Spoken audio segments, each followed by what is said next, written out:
பாதுகாவலர் தூய யாவருடைய திருவிழாவை கொண்டாட அவருடைய கொடியை ஏற்றி இந்த நவநாள் ஆயத்தத்திலே பங்கெடுப்பதற்காக கொண்டு கூடி வந்திருக்கிறோம். எங்களை நல்ல முறையில் நாங்கள் தயார்படுத்திக் கொள்ளவும் நமக்கு அருள் தர வேண்டுகிறோம். நம்முடைய பாதுகாவலுடைய உயர பரப்பது போல எங்களுடைய நம்பிக்கை வாழ்வுகளும் சிறந்த விளங்க நீராமை நம்மோடு கூட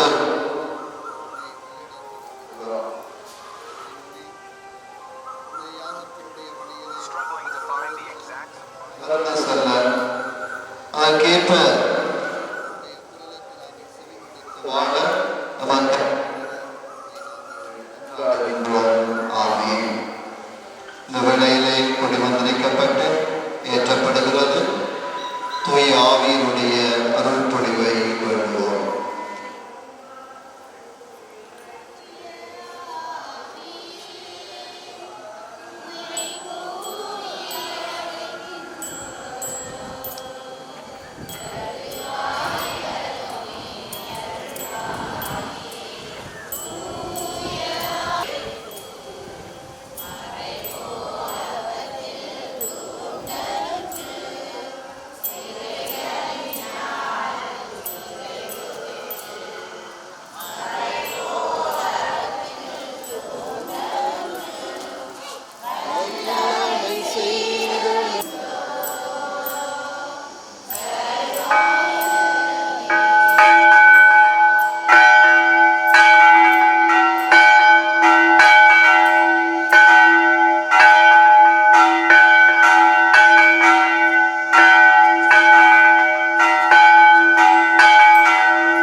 இன்னிசை முழங்க இறைவன் வாசல் நுழைந்திடுவோம், பண்ணிசையோடு அவரது பீடம் நுழைந்திடுவோம். இறை இல்லம் நாடி ஒன்று கூடியுள்ள அன்பு சகோதர சகோதரிகளே, இயேசுவின் இனிய சீடரும் பாதுகாவலருமாகிய புனித ஜாகப்பருடைய விழாவை கொண்டாட ஆயத்தமாகும் முதல் நாளில் புனிதரின் திருக்கொடியினை உயர ஏற்றி நன்றி பலி ஒப்பு கொடுக்க ஒன்று கூடியுள்ள இந்நாளில் உங்கள் எல்லோரையும் நாலாம் பலியத்தினராகிய யாம் வாழ்த்தி வரவேற்கின்றோம்.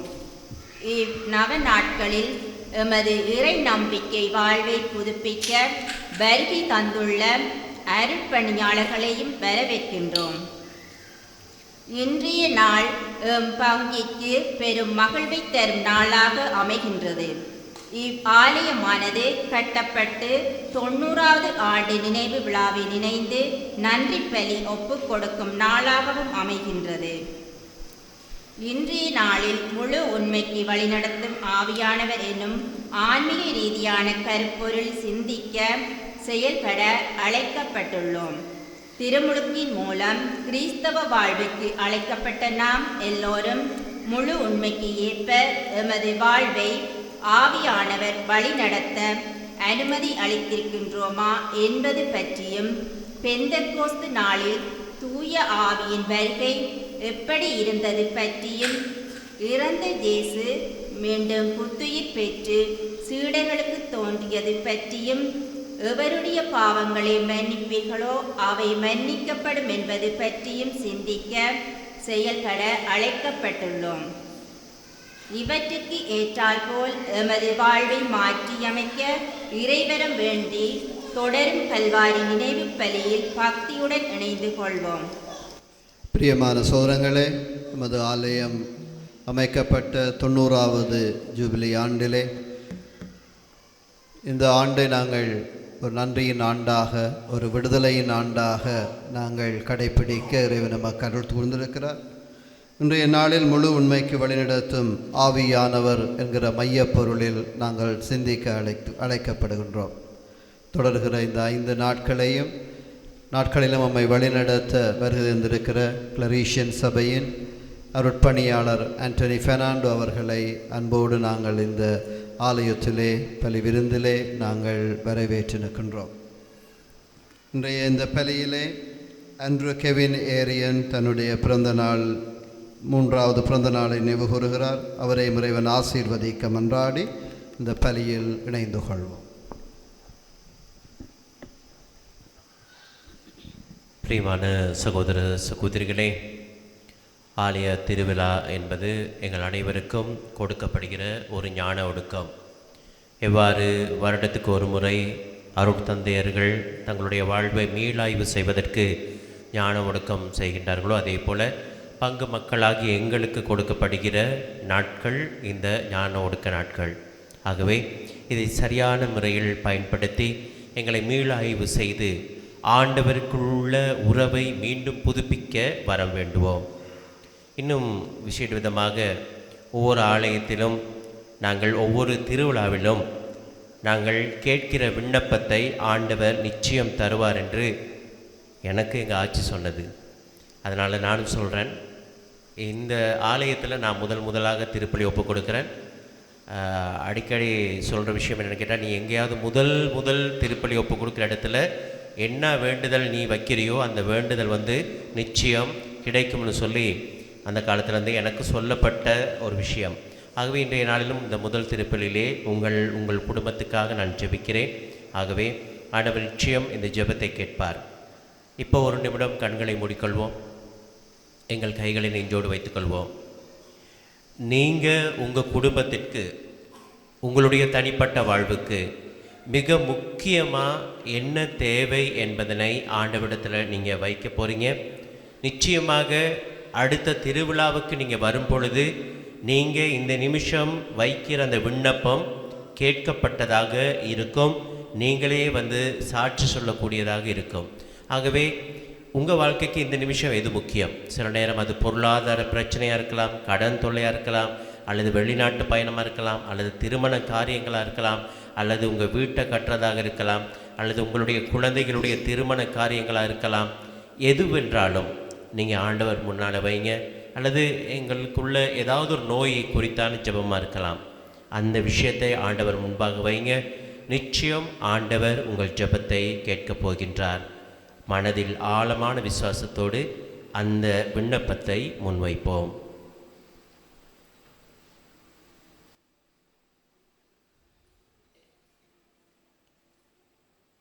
எபேசியருக்கு எழுதிய திருமுகத்திலே 3வது அதிகாரம் 20வது வசனத்திலே ஆண்டவர் சொல்கிறார், நீங்கள் நினைப்பதற்கும் கேட்பதற்கும் மேலாக நான் உங்களை ஆசீர்வதிப்பேன் என்று சொல்லி, அப்படிப்பட்ட ஆண்டவரிடத்திலே நாங்கள் நம்பிக்கை வைத்தவர்களாக இந்த திருப்பலிக்குள்ளாக நாங்கள் கடந்து செல்வோம். தந்தை மகன் தூய ஆவியானவரின் பெயராலே நம் ஆண்டவராகிய இயேசு கிறிஸ்துவின் அருளும் கடவுளின் அன்பும் தூய ஆவியானவருடைய நட்புறவும் உங்கள் அனைவரோடும் இருப்பதாக.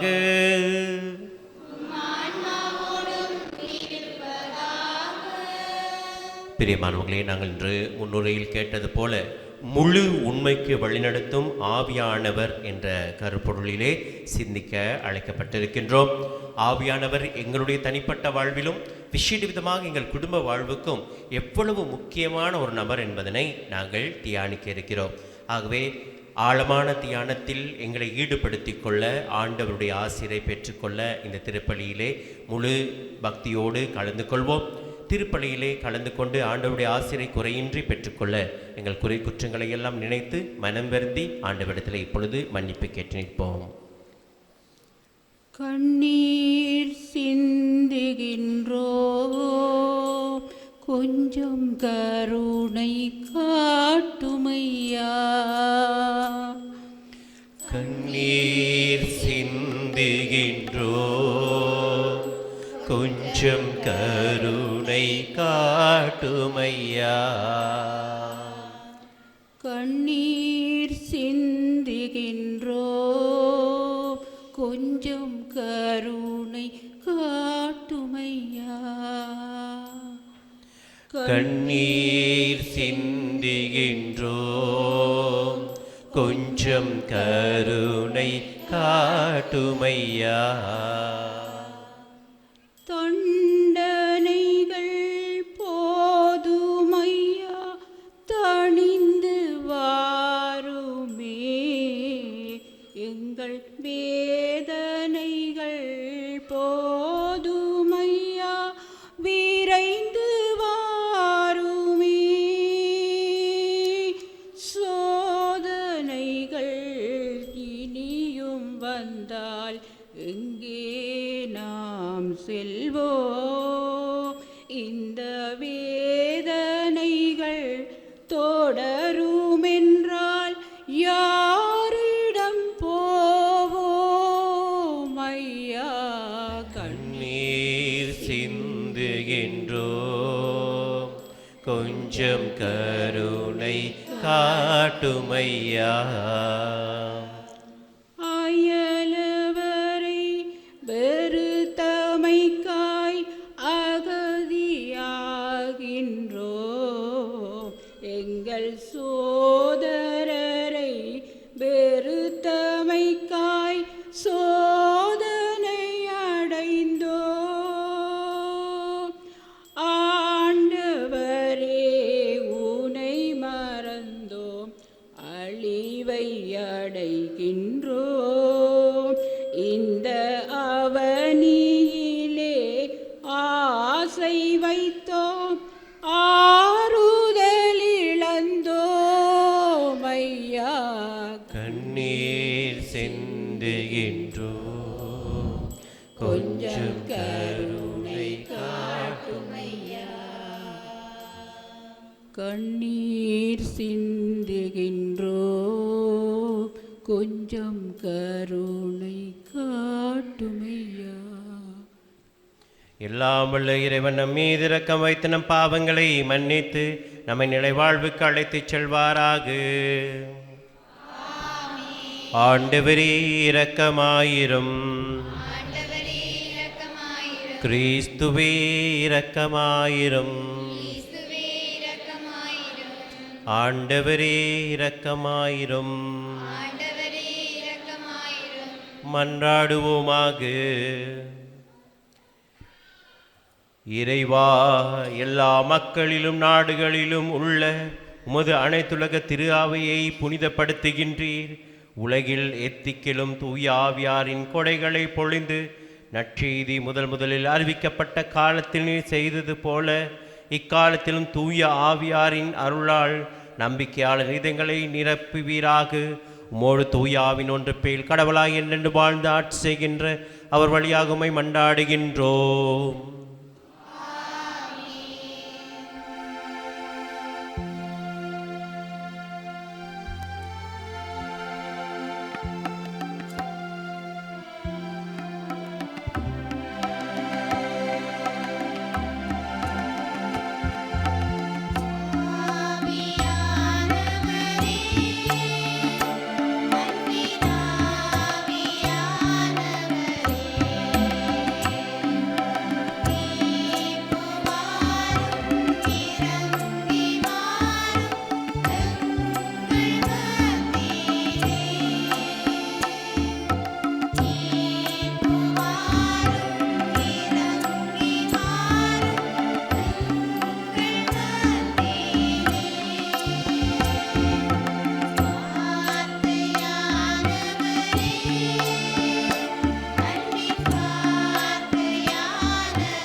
திருத்தூதர் பணிகள் நூலிலிருந்து வாசகம்.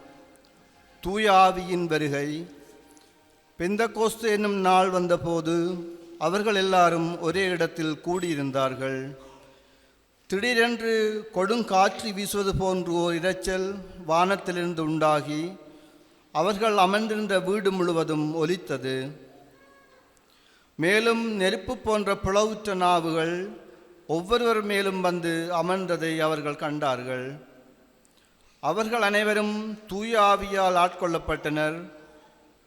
தூய ஆவியின் தூண்டுதலால் அவர்கள் ஒவ்வொருவரும் வெவ்வேறான மொழிகளில் பேசத் தொடங்கினார்கள்.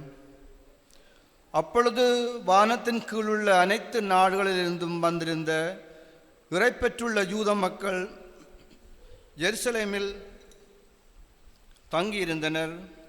அந்த ஒலியைக் கேட்டு கூடிய திரளான மக்களுள் ஒவ்வொருவரும் தம் சொந்த மொழிகளில் அவர்கள் பேச கேட்டு குழப்பமடைந்தனர்.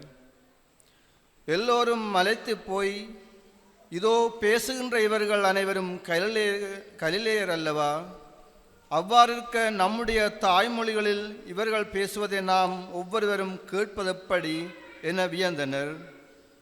பார்த்தரும் மேதியரும் எலாமியரும் மெசபெத்தேமியா, யூதேயா, கப்பதோக்கியா, போந்து, ஆசியா ஆகிய நாடுகளில் வாழ்கின்றவர்களும், பிரிகியா, பம்பிலியா, எகிப்து, சீரேன் நகரை அடுத்த லிபியாவின் பகுதிகளில் வாழும் மக்களும், ரோமேலிருந்து வந்து தங்கியிருந்தவர்களும், யூதரும் யூதம் தழுவியோரும், கிரேக்கரும் அரேபியரும் ஆகிய நாம் நம் மொழிகளிலே கடவுளின் மாபெரும் செயல்களை இவர்கள் பேச கேட்கிறோமே என்றனர். இது ஆண்டவர் வழங்கும் அருள்வாக்கு.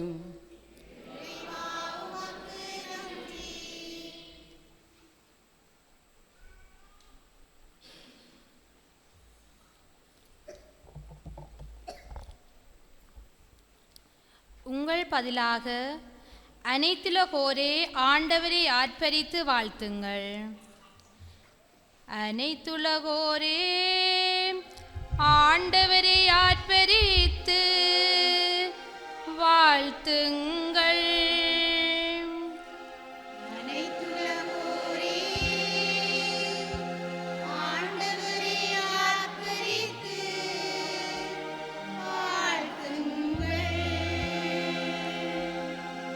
ஆண்டவரே மகிழ்ச்சியுடன் வழிபடுங்கள். மகிழ்ச்சி நிறை பாடலுடன் அவர் திருமுன் வாருங்கள். ஆண்டவரே கடவுளென்று உணருங்கள். அவரே நம்மை படைத்தவர், அவர் மேய்க்கும் ஆடுகள்.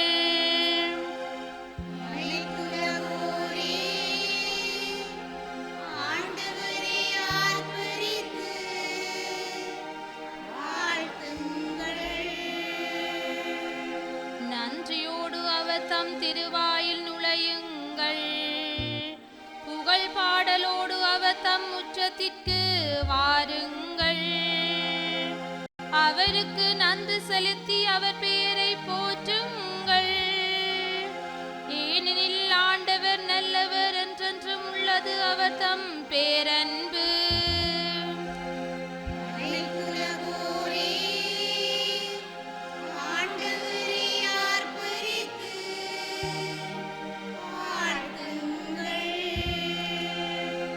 அனைத்துலகோரே ஆண்டவரை ஆர்ப்பரித்து வாழ்த்துங்கள்.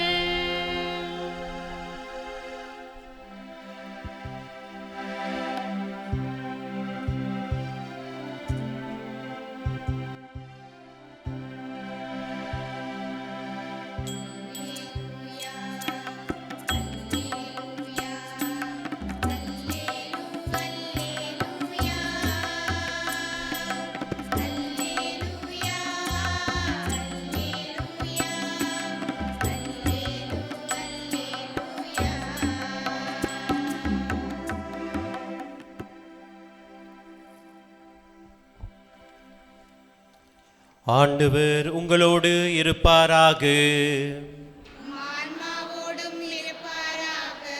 புனித யோவான் எழுதிய பரிசுத்த நற்செய்தியிலிருந்து வாசகம்.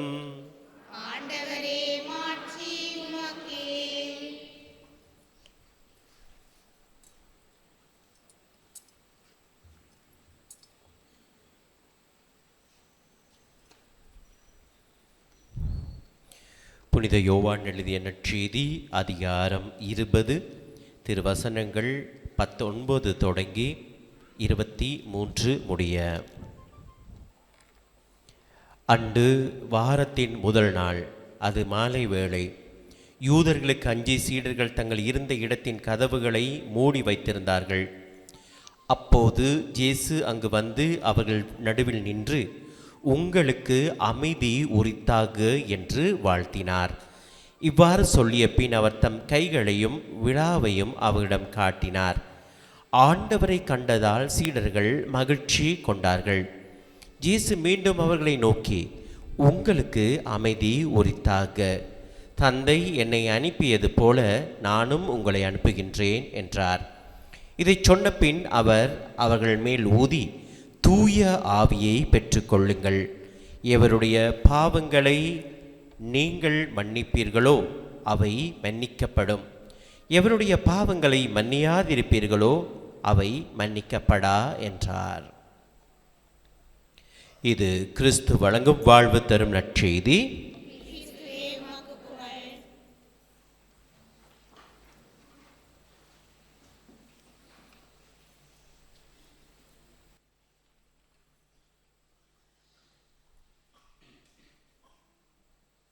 கிறிஸ்துவுக்குள் பிரியமான சகோதர சகோதரிகளே, இன்று முழு உண்மைக்கு வழிநடத்தும் ஆவியானவர் என்ற தலைப்பிலே நாங்கள் தியானிக்கிறோம். முதல்ல இந்த ஆவியானவர் எங்களுக்கு எதை செய்கிறார்? ஆண்டவர் எங்களுக்கு தெரியும், ஆண்டவர் தன்னுடைய சாயலாலும் மாதிரியாலும் எங்களை படைத்தார். சாயலாக படைக்கிறதுனா என்னன்னு கேட்டால், அவர் மாதிரியே இருக்கணும், அவருடைய கொள்கையின்படியே இருக்கணும், அவருடைய உள்ளத்திலுடைய கனிகள் எங்களுக்கு இருக்கணும்னு சொல்லி ஆண்டவர் படைத்தார். ஆனால் என்ன நடக்குது? ஆதாம் ஏவாள் செய்த அந்த பாவத்தினாலே, அவர்கள் கனியை உண்டு அந்த பாவத்தை செய்தனாலே என்ன நடக்குதுன்னு கேட்டால், ஆண்டவரோடு இருக்கிற அந்த உறவை நாங்கள் இழந்து விட்டோம். ஆண்டவரோடு இருக்கிற அந்த மகிமையை நாங்கள் இழந்து விட்டோம். அதனாலே ஆண்டவர் என்ன செய்கிறான்னு கேட்டால், மீண்டும் எங்களுக்கு அதே கனிகளை எங்களுக்கு கொடுக்கிறார். சரியா? எங்களுக்கு தெரியும், நாங்கள் ஆவியானவருடைய பார்க்கும்போது புதிய ஏற்பாட்டில் பார்க்கும் பொழுது என்ன கேட்டால் fruits of the holy spirit, அதாவது ஆவியின் கனிகள் என்று தான் நாங்கள் பார்க்கிறோம். சரியா? சில ஆவியின் கனிகளை நீங்கள் பார்த்துருப்பீங்க, விவிலியத்தில் நிறைய இடங்கள் இருக்கும். ஏன்னா அன்பு, மகிழ்ச்சி, பொறுமை, பரிவு, நன்னய, நம்பிக்கை, கனிவு, தன்னடக்கம், இப்படிப்பட்ட ஆவியினுடைய கொடைகளை நாங்கள் பெறுகின்றோம்.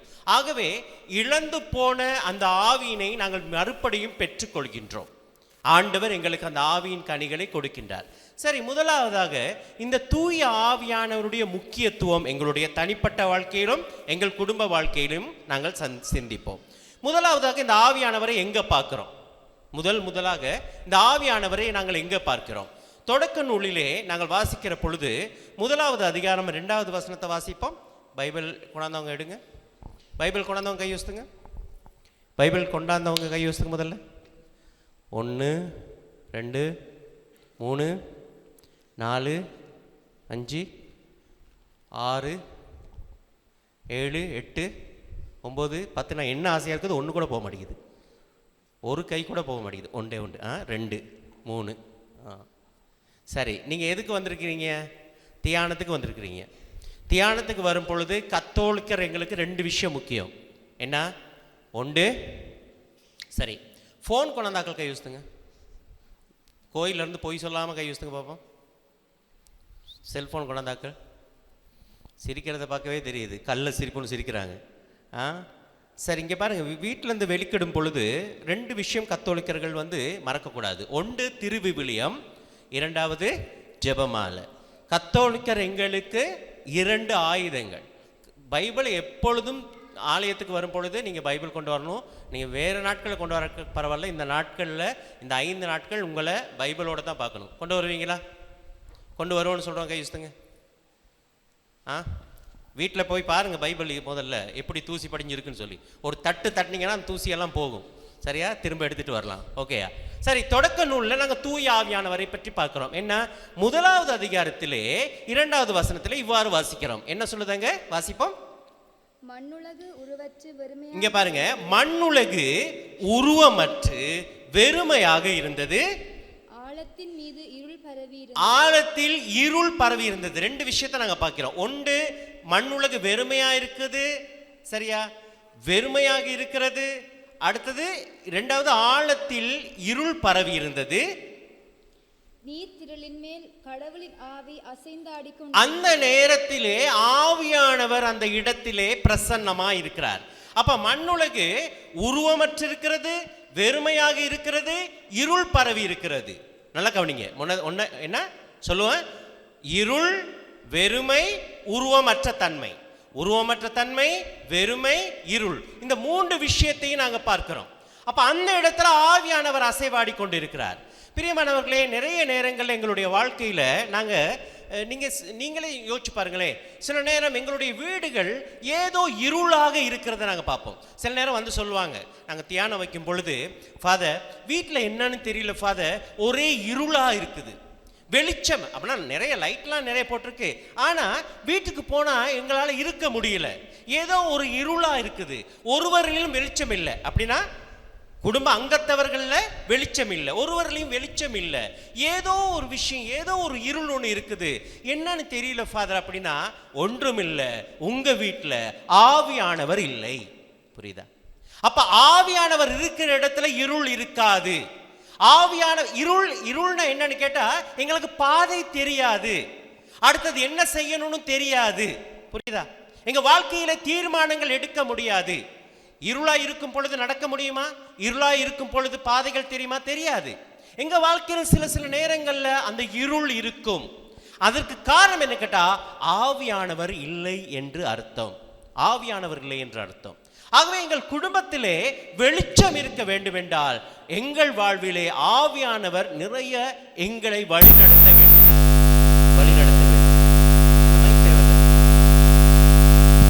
அந்த மைக்கை விட்டுருங்க, இது போதும். அப்ப ஆவியானவர் எங்களை வழி நடத்த வேண்டும். நீங்க நல்லா கவனிங்க.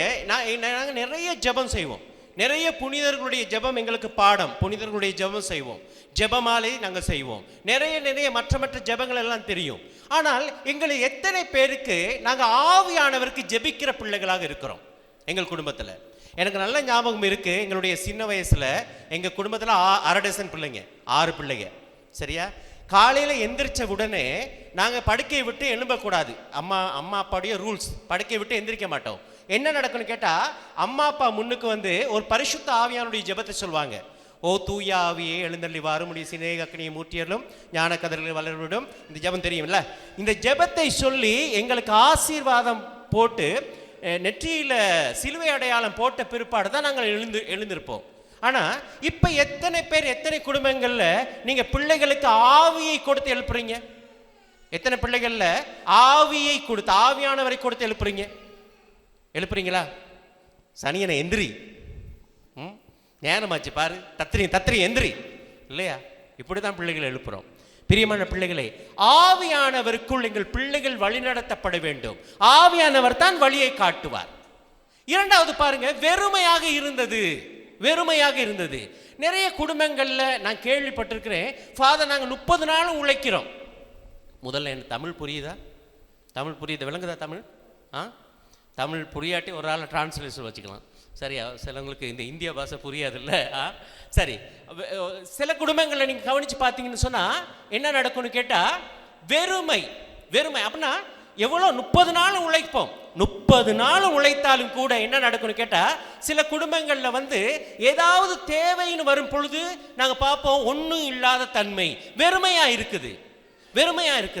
காரணம் என்னன்னு கேட்டா, இந்த வெறுமையை போக்குகின்ற ஆவியானுடைய அபிஷேகம் எங்கள் குடும்பங்களிலே இல்லை. பிரியமான பிள்ளைகளே, அதனால் தான் சொல்றேன், எங்க குடும்பங்களில் ஆவியானவர் மிக மிக அவசியமான ஒரு நபராக, ஒரு ஆன்மாவாக இருக்க வேண்டும். ஆகவே ஆவியானவர் எங்கள் குடும்பத்தை ஆட்சி செலுத்த வேண்டும். இன்னொன்று பாருங்க, உருவமற்ற அல்லது ஒழுங்கற்ற தன்மையாக இருக்குது உலகம். ஒழுங்கற்ற தன்மைன்னா என்ன?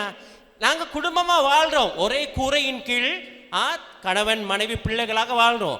ஆனால் குடும்பங்கிற அந்த ஒழுங்கு இருக்காது. அப்படின்னா அப்பா அப்பாவாக இருக்க மாட்டார், அம்மா அம்மாவாக இருக்க மாட்டாங்க, பிள்ளைகளாக இருக்காது, ஒரு ஒழுங்கு இருக்காது. குடும்பத்துக்குரிய ஒரு ஒழுங்கு இருக்குல்ல, அந்த ஒழுங்கு இருக்காது. அவர் காலையிலே போவார், அந்திக்கு வருவார். அவர் ஒரு பேருக்கு அப்பாவாக இருப்பார், பேருக்கு ஒரு கணவராக இருப்பார். கணவனுக்குரிய கடமைகளை செய்யாத ஒரு கணவன், மனைவிக்குரிய கடமைகளை செய்யாத ஒரு மனைவி, பிள்ளைகளாக இருக்க மாட்டார்கள். ஒழுங்கற்ற தன்மை. நிறைய குடும்பங்களில் நாங்கள் பார்க்குற ஒரு விஷயம், ஒழுக்கம் இல்லை, ஒழுங்கு இல்லை, இல்லையா?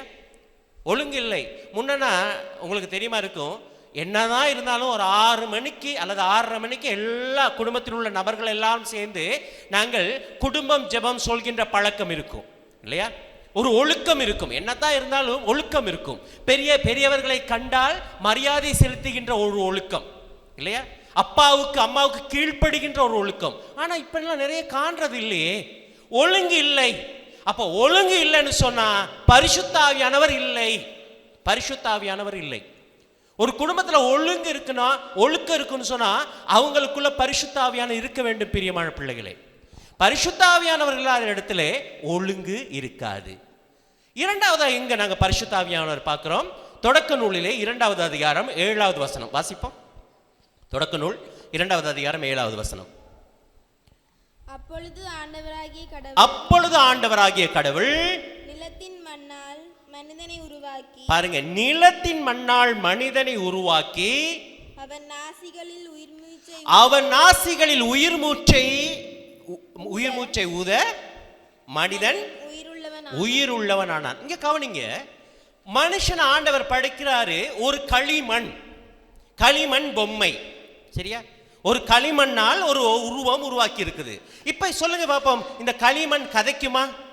இந்த களிமண் பேசுமா? இந்த களிமண்ணுக்கு உணர்ச்சி இருக்குமா? இந்த களிமண்ணுக்கு அழுகை வருமா? இந்த களிமண் புரிந்து கொள்ளுமா? இந்த உருவம் புரிந்து கொள்ளாது. இந்த களிமண்ணுக்கு உணர்ச்சி இல்லை. ஆனால் என்ன நடக்குது? ஆண்டவர் ஆவியை ஊற்றுகின்ற பொழுதுதான் இந்த களிமண்ணுக்குள் உணர்ச்சி வருகிறது, இந்த களிமண்ணுக்குள் உணர்வு வருகிறது, இந்த களிமண் புரிந்து கொள்கின்ற உணர்வை பெறுகிறது. இப்ப எங்கள நிறைய பேர் புரிந்து கொள்வதில்லை, உணர்ச்சி இல்லை, இல்லையா? ஒரு கணவன் தன் வீட்டிலே மனைவியை புரிந்து கொள்வதில்லை, தன் கடமைகளை செய்வதில்லை, ஒரு சுயநலவாதியா இருக்கிறான்னு கேட்டா, மற்றவர்களை புரிந்து கொள்கின்ற உணர்ச்சி அவனிடத்தில் இல்லைன்னு கேட்டா என்ன அர்த்தம்னு கேட்டா, அவனிட பரிசுத்த ஆவியானவர் இல்லை. பரிசுத்த ஆவியானவர் இருக்கும் போது அங்கே உணர்ந்து கொள்ளும் தன்மை இருக்கும். ஒரு மனைவி தன்னுடைய கடமைகளை செய்வதற்கு, மற்றவர்களை புரிந்து கொள்வதற்கு உணர்வு வேண்டும். அப்போ ஒருத்தர்கிட்ட உணர்ச்சி இல்லைன்னா பரிசுத்த ஆவியானவர் அவரை ஆட்கொள்ளவில்லை, பரிசுத்த ஆவியானவரால் அவள் நடத்தப்படவில்லை என்று தான் அர்த்தம். பிள்ளைகள் பெற்றோர்களுடைய வேதனைகளை புரிந்து கொள்ளாத பிள்ளைகள் இருக்கிறார்களா? பெற்றோர்களுடைய அந்த கஷ்டத்தை புரிந்து கொள்ளாமல் உணர்ச்சி இல்லாமல் இருக்கிறாங்கன்னு கேட்டா வேற ஒன்றும் இல்லை, அவர்களுக்குள் ஆவியானவர் இல்லை என்று அர்த்தம். பிரியமான பிள்ளைகளே, ஆவியானவர் இருக்கிற இடத்துல மற்றவர்களை புரிந்து கொள்கின்ற, மற்றவர்களை உணர்வுக்கு மதிப்பு கொடுக்கின்ற உள்ளம் இருக்கும். ஏன் எங்களுடைய சமுதாயம் வேறுபட்டு இருக்கிறது? ஏன் எங்களுடைய சமுதாயம் பிளவுபட்டு இருக்கிறது? ஏன் எங்களுடைய சமுதாயத்திலே மற்றவங்களை பற்றி கணக்கேல, அவன் எப்படி போனாலும் பரவாயில்ல, நான் நல்லா இருந்தா போதும் இல்லையா? அவன் என்ன கேடு கெட்டு போனாலும் பரவாயில்லை, என் குடும்பம் நான் நல்லா இருந்தா போதுங்கிற வாழ்க்கை ஏன் இருக்கிறதுன்னு கேட்டா, ஆவியானவர் எங்களுக்குள் இல்லை.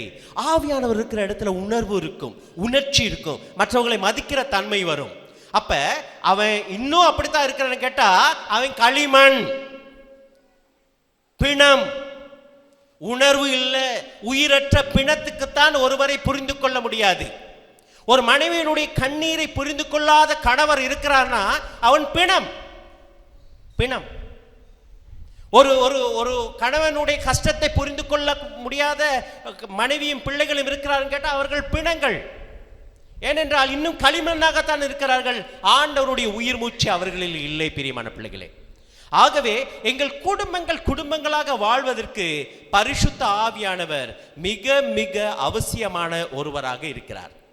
சில நேரங்களிலே இப்போ மூணாவது இந்த மாதிரி நிறைய பரிசுத்த ஆவியானுடைய விஷயங்கள் இருக்கிறது.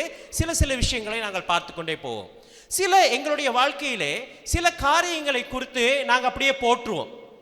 என்னன்னு கேட்டால் இது சரி வராது, இது நடக்காது. சொல்லுங்களேன், ஒருத்தர் ரொம்ப உங்கள் குடும்பத்தில் ஒரு கணவர் இருக்கிறார், ரொம்ப குடிக்கிறார்னு வைங்க. ரொம்ப குடிக்கிறார்னு வைங்க. நாங்கள் ஜெபிக்கிறது 5 வருஷம் 10 வருஷம் ஜெபிச்சு இது சரி வராது. அல்லது ஒரு வெளிநாட்டு போகிறதுக்காக பயணம் ஒன்று இருக்குன்னு வைங்க. நீங்கள் ஜெபிச்சு 5 வருஷமாச்சு 10 வருஷமாச்சு ஒன்றும் சரி வரல, இது சரி வராது, விட்டுட்டோம். இப்படி நாங்கள் கிடவையில் போடுகின்றோம்.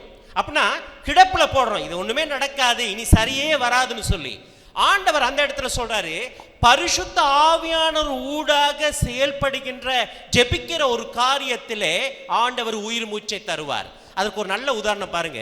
எசேக்கியேல் புத்தகத்துல ஒரு சம்பவத்தை வாசிக்கிறோம். எசேக்கியேல் 37வது அதிகாரத்தை எடுப்போம்.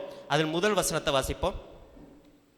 ஆண்டவரின் ஆற்றல் என் மீது இறங்கி. எசேக்கியேல் சொல்றாரு என்னன்னு கேட்டா, ஆண்டவருடைய ஆற்றல் என் மீது இறங்கியது, அவர் என்னை தம் ஆவியால் தூக்கி கொண்டு போய் ஒரு பள்ளத்தாக்குல விடுறாரு, நடுவில் நிறுத்தினார். அங்கே எலும்புகள் மிகுதியாக கிடந்தன. இங்க பாருங்க, இங்க சொல்லப்பட்டிருக்கிற விஷயம் கேட்டா, அங்கே எலும்புகள் மிகுதியாய் கிடந்தன. அது மட்டுமல்ல, அவை மிக மிக மிக பழமையான பழைய எலும்புகள். சரியா? இப்ப ஆண்டவர் என்ன கேட்கிறான்னு கேட்டா, ஆண்டவர் கேட்கிறாரு, எசேக்கியேல் கேட்கிறாரு, இவ்வளோ பழைய எலும்புகள் இப்படி கிடைவையா இருக்குது இந்த பள்ளத்தாக்குல, இதுக்கெல்லாம் உயிர் வருமான ஆண்டவர் கேட்கிறார் ஒரு கேள்வியை. எசேக்கியேல் சொல்றாரு, ஆண்டவரே எனக்கு எப்படி தெரியும் ஆண்டவரே உயிர் வரும்னு சொல்லி. இல்ல, நான் ஒரு விஷயம் சொல்றேன், இதுக்கு நீ ஆவியை ஊற்று, இதற்கு நீ ஆவியானவரை ஜெபி, அந்த பழைய எலும்புகள் உயிர் பெறும். நாங்க பாடலாம் பாடுவோம்ல, எலும்புகள் உயிர் பெற்று எழ வேண்டும், இதை வச்சு தான் எழுதியிருப்பாங்க. அப்ப இவர் என்ன செய்யறான்னு கேட்டா, இவர் ஜெபிக்கிறாரு, இவர் ஆவியை ஊற்றுகிறாரு. நீங்க தொடர்ந்து வாட்சி பாருங்க, அந்த பழைய எலும்புகள், போடப்பட்ட எலும்புகள், விடப்பட்ட எலும்புகள் கொஞ்சம் கொஞ்சமாக உயிர் பெற்று எழும்புகிறது, உயிர் உள்ளதாக மாறுகிறது. ஆண்டவர் என்ன சொல்றான்னு கேட்டா, நீ கிடவையில் போட்ட விஷயத்துல ஆவிக்குள்ளாக ஜெபி, நீ இல்லைன்னு சொன்ன விஷயத்தை ஆவிக்குள்ளாக ஜெபி, இனி நடக்காதுன்னு சொல்ற விஷயத்தை நீ ஆவிக்குள்ளாக ஜெபி. நிச்சயமாக ஆவியானவர் செயல்படும் பொழுது அந்த விடயம் நடக்கும். எனக்கு நல்ல ஞாபகம் இருக்கு, கொஞ்ச நாளைக்கு முன்னுக்கு, பல வருடங்களுக்கு முன்பு ஒரு அம்மா வந்திருந்தாங்க தியானத்தில் சொன்னாங்க, ஃபாதர், என் கணவனோடு நான் டிவோர்ஸ் செய்ய போறேன். டிவோர்ஸ் செய்ய போகிறேன். கடந்த 20 வருஷங்களாக அவர் குடிக்கிறார். திருமணமான நாள்ல இருந்து நானும் பார்க்குறேன் எப்படியும் மாற்றிடுவார்னு சொல்லி, இல்லை எனக்கு இதுக்கு மேலே வாழ முடியாது, நான் டிவோர்ஸ் பண்ண போகிறேன்னு சொன்னார். அப்போ அந்த அம்மாவுக்கு நான் சொன்ன ஒரே ஒரு இதுன்னு கேட்டால், நான் ஒரு தூயாவி ஜெபத்தை கொடுத்துட்டு சொன்னேம்மா, 21 நாட்கள் இந்த ஆவியை உங்கள் கணவனுக்குள் வைத்து இந்த ஆவிக்குள்ளாக நீங்கள் ஜெபிங்க, அதுக்கு பிற்பாடு உண்மையிலுமே உங்களுக்கு டிவோர்ஸ் தேவை இருந்தால் வந்து சொல்லுங்கன்னு சொல்லி. எனக்கு அருமையானவர்களே, அந்த குடும்பம் இப்பொழுது அவ்வளவு அமைதியாக இருக்கிறது, அவ்வளோ சந்தோஷமாக இருக்கிறது. இன்னொரு அம்மா வந்தாங்க, தன்னுடைய மகனுக்கு 21 வயசு, ஒரே குடி. அவர் என்ன சொல்றது, திரும்ப திரும்ப திரும்ப திரும்ப ஜெபிச்சு ஜெபிச்சு ஜெபிச்சு அந்த தாயால இயலாது, இனிமே முடியாது. என்கிட்ட படுத்திருக்கும் போது தாலியை அறுத்து கொண்டு போனா அந்த அம்மா காட்டுறாங்க, தாலியை அறுக்கும் போது ஏற்பட்ட காயம் தழும்பு ஃபாதர் இது அப்படின்னு சொல்லி. அவனை திருத்தவே முடியாது, இனிமே ஒண்ணுமே பண்ண முடியாது, அவன் கைவிட்டுட்டேன் சுவாமி அப்படின்னு சொல்லி அந்த அம்மா சொன்னாங்க. பிரியமான பிள்ளைகளே, ஆவிக்குள்ளாக அந்த ஜெபித்த அந்த மனிதன் இன்னைக்கு பிரான்ஸ்ல இருக்காரு. தன் குடும்பத்தை மாத்திரமல்ல எல்லாத்தையும் அவர் கட்டி காத்து இப்போ ஒரு நல்ல நிலையில் இருக்காரு. ஆவியால் மாற்ற முடியாதது ஒன்றும் இல்லை. அதான் இங்க சொல்லப்படுகிறது கேட்டா, பழைய எலும்புகளை கூட ஆவியானவர் உயிர் பெற செய்ய முடியும் என்று சொன்னால் எங்கள் வாழ்க்கையும் உயிர் பெற செய்ய முடியும், எங்களுக்கும் புதிதாக செய்ய முடியும். அதான் ஆண்டவர் சொல்றாரு, புதிதாக செய்ய முடியும். ஆக எங்களுடைய குடும்பத்திற்கு ஆவியானவர் அவசியம். பிரியமான பிள்ளைகளே, ஆவிக்குள்ளாக நாங்கள் நடக்கிற ஒவ்வொரு காரியங்களும், ஆவிக்குள்ளாக போகிற ஒவ்வொரு விஷயங்களிலும் ஆவியானவர் எங்களை நடத்தி செல்வார். அது மிக மிக அருமையாக மிக மிக அழகான விஷயங்களை ஆண்டவர் தொடர்ந்து செய்து கொண்டிருப்பார். இன்னும் ஆவியானவர் பாருங்க, இஸ்ரேல் மக்கள் எப்பெல்லாம் அடிமைத்தனத்துக்கு போனாங்களோ, இஸ்ரேல் மக்கள் எப்பெல்லாம் அடிமைத்தனத்துக்கு போனாங்களோ அப்பெல்லாம் இந்த ஆவியானவர் செயல்படுகின்றார். நீங்கள் நீதி தலைவர்கள் புத்தகம் அல்லது நீதிபதிகள் புத்தகத்தை நீங்கள் வாசிக்கும் பொழுது அங்க பல காரியங்களை ஆண்டவர் சொல்வார். அதுக்கு ஒரு சில விஷயங்களை மட்டும் சொல்றேன். நீதி தலைவர்கள் புத்தகம் 3வது அதிகாரத்தில் பாருங்க, இஸ்ரேல் மக்கள் ஆண்டவரை நோக்கி கூக்குரல் இட்டனர். 3வது அதிகாரம், நான் 9வது வசனத்தை வாசிக்கிறேன். கூக்குரல் இட்டனர், அவர்களுக்கு விடுதலை அளிக்க ஆண்டவர் ஒருவனை எழுப்பினான். என்ன நடக்கிறது? அவர் மீது ஆண்டவருடைய ஆவி இருந்தது, அதனால் அவர்கள் வெற்றி கொண்டார்கள். இப்படி விவிலியத்தை இந்த நீதி தலைவர்கள் புத்தகத்தை பார்க்கணும். எப்பெல்லாம் அடிமை வாழ்வுக்கு போறார்களோ அப்பப்பெல்லாம் ஆண்டவருடைய ஆவியின் மூலமாக மனிதரை எழுப்பி ஆண்டவர் விடுதலை கொடுக்கிறார். அப்ப சில நேரம் எங்களுடைய வாழ்க்கையிலும் இந்த அடிமைத்தனம் வரும். எங்க பிள்ளைகளுடைய வாழ்க்கையில் அடிமைத்தனம். சிலர் சொல்லுவாங்கல்ல, அவன் போனுக்கு அடிமை ஆகிட்டாங்க, அல்லது போனோகிராஃபிக்கு அடிமை ஆகிட்டாங்க, அல்லது வேற வேற காரியங்களுக்கு அடிமை ஆகிட்டான், இவனை திருத்த முடியாதுன்னு சொல்லி. அடிமைத்தன வாழ்க்கையிலிருந்து விடுதலை கொடுப்பவர் ஆவியானவரே. அடிமைத்தன வாழ்விலிருந்து விடுதலை கொடுப்பவர் ஆவியானவர் தான். சில நேரம் எங்க குடும்பத்தில் இது நடக்கும். பிரியமான பிள்ளைகளே, சில நேரம் நாங்க அழகான திருமண வாழ்க்கையில் இருக்கிற பொழுது கணவன் ஏதாவது ஒரு விஷயத்துக்கு அடிமை ஆகிடுவாரு. குடும்பத்தில் பிரச்சனை. அழகான திருமண வாழ்க்கையில் வாழும் பொழுது மனைவி எதுக்காவது அடிமை ஆகிடுவாங்க, திருமண வாழ்வில் பிரச்சனை. எங்களுடைய பிள்ளைகள் எதுக்காவது அடிமை ஆகிடுவாங்க, திருமண வாழ்வில் பிரச்சனை, குடும்ப வாழ்வில் பிரச்சனை. இந்த மாதிரி நேரங்களில் ஆவியானவருக்குள்ளாக நீங்கள் ஒப்பு கொடுத்து ஜெபிக்கிற பொழுது பிரியமான பிள்ளைகளே, ஆவியானவர் விடுதலை தருவார். ஆவியானவர் நிச்சயமாக எங்களுக்கு விடுதலை கொடுப்பார், மறந்துடாதீங்க. இதே போல பயத்தை ஆவியானவர் இருக்கிற பொழுது சில குடும்பங்களில் பார்த்தோன்னு சொன்னா பயந்து நடுங்குவாங்க, பயத்தோடு இருப்பாங்க. ஆண்டவர் பயத்தை போக்குகின்ற ஆவியானவர். ஆவியானவர் பயத்தை போக்குகின்ற ஆவியானவர்.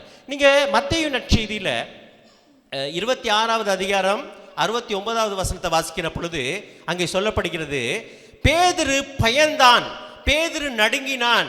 ஏன்? யூதர்கள் என்னையும் கொண்டு விடுவார்கள் என்று அஞ்சி ஜேசு யார் என்று தெரியான்னு சொல்லி 3 முறை மறுதளித்தான் பயத்தினாலே. ஆனால் அதே பேதுரு ஆவியானவரை பெற்ற பிற்பாடு நாங்கள் வாசிக்கிறோம், அப்போஸ்தலர் பணி புத்தகத்தில் 2வது அதிகாரம் 23வது வசனத்தில் அது சொல்ல, நீங்க தான் இயேசுவை கொண்டீர்கள், அதுக்கு நாங்கள் சாட்சி. பயப்படாமல் போதிக்கிறான். சில பெற்றோருக்கு பயம், பெற்றோருக்கு பயம். சொல்லுவாங்க, ஃபாதர் நீங்களே சொல்லுங்க இவளுக்கு, நான் சொன்னா மூஞ்ச தூக்கிவா ஃபாதர், 10 நாளைக்கு சாப்பிட மாட்டா, நீங்களே சொல்லுங்க ஃபாதர், நான் சொன்னா கேட்க மாட்டா. அம்மா அப்பாவுக்கு பயம், தாய் தந்தைக்கு பயம், பிள்ளைகளுக்கு ஏதாவது சொல்றதுக்கு பயம். உண்மை தானே? மகளுக்கு சொன்னா என்னமாச்சு பண்ணிக்குவாளா, மகனுக்கு சொன்னா ஏதாவது நடந்துருமா இல்லையா? அப்பா அம்மாங்களுக்கு சொல்ல பயம், கணவனுக்கு ஒரு விஷயத்தை சொல்ல பயம், மனைவிக்கு சொல்ல பயம். இல்லை, நிறைய குடும்பங்களில் பயத்தோடு இருக்கிறோம். காரணம் என்ன? அப்பாவுக்கு அம்மாவுக்கு பயம். ஏன் பயம்? அவர்களுக்குள்ள ஆவியானவர் இல்லை. ஆவியானவர் இருக்கிற இடத்துல பயம் இருக்காது. பிரியமான பிள்ளைகளே, நீங்க உங்க பிள்ளைகளை சரியான வழியில் நடத்தவில்லை என்று சொன்னால் ஆண்டவர் சில நேரம் அந்த குடும்பத்தை தண்டிப்பார். நல்ல உதாரணம் ஒன்று சொல்றேன். ஏலிங்கிற ஒரு இறைவாக்கினர். அப்படின்னா ஆண்டவர் முன்பாக, உங்களுக்கு தெரியும், ஏலி வம்சத்தினர் ஆண்டவருக்கு தூபம் காட்டுகின்றவர்கள், ஆண்டவருடைய பணிவிடை செய்கின்ற ஒரு குருன்னு வச்சுக்கோங்களேன். அந்த காலத்தில் இருந்த குரு, அவங்களுக்கு பிள்ளைகள் இருந்தது. ஆனால் இந்த ஏலி நல்ல மனுஷன்தான். ஆனால் என்ன நடக்குன்னு கேட்டால் பயம். சரியா? நாங்கள் வாசிக்கிறோம், வாசிங்க 2 சாமுவேல் புத்தகம். 2 சாமுவேல் புத்தகத்தில் 3வது அதிகாரம், முதலாவது 2வது அதிகாரம் 22வது வசனத்தை வாசிங்க. ஏலி முதிர்ந்த வயதடைந்தார். தம் பிள்ளைகள் இஸ்ரவேலருக்கு எதிராக, இங்க பாருங்க, நல்லா கவனிங்க, தம் பிள்ளைகள் இஸ்ரவேலுக்கு எதிராக செய்த அனைத்தையும் சந்திப்பு கூடார வாயில் ஊழியம் செய்து வந்த பெண்களோடு தகாத உறவு கொண்டதையும் கேட்டறிந்தார். யாரு? ஏலிக்கு எல்லாம் சொல்றாங்க, அப்பா உன் பிள்ளைய பாரு, செய்யறது சரியில்லை, நீ ஒரு குருவா இருக்கிற, நீ ஆண்டவருக்கு ஊழியம் செய்யற, ஆனா உன் பிள்ளைக சந்திப்பு கூடாரத்துல அப்படின்னா கோயில் உள்ளுக்கு வச்சு பெண்களோடு தகாத உறவு கொள்றாங்கன்னு சொல்லி ஏலிகிட்ட சொல்றாங்க. ஏலி பிள்ளைகளுக்கு பயம், பிள்ளைகளுக்கு சொன்னா எதுவும் நடந்துரும் சொல்லி பயப்படுறான். என்ன நடக்குது? ஆண்டவர் சொல்றாரு. ஆண்டவர் என்ன சொல்றான்னு கேட்டா 3வது அதிகாரத்துக்கு வாங்க. 3வது அதிகாரம் 12வது வசனத்துல வாசிங்க. அந்நாளில் ஆண்டவர் என்ன சொல்றாரு? அந்நாளில் ஏலியிடம் நான் அவன் வீட்டுக்கு எதிராக பேசி அனைத்தையும் தொடக்கத்திலிருந்து முடிவரை நிறைவேற்றுவேன். ஏனெனில்